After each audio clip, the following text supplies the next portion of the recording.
Do you have a CZ P10 that is starting to have light primer strikes? One possible cause could be worn out firing pin spring cups. See here on this one where the spring cups is starting to push out over the striker. The spring cups are wore out and need replaced.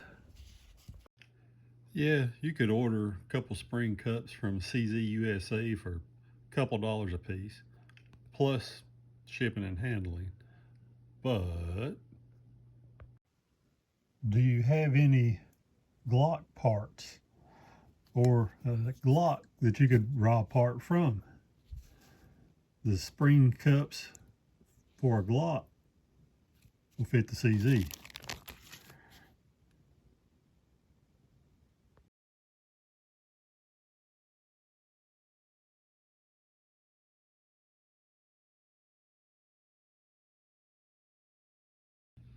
The pistol's 5 years old. I would approximate 10,000 rounds fired, potentially more, but I feel like it's probably less than 15,000, definitely less than 20,000. But anyway, it's firing fine now with Glock spring cups.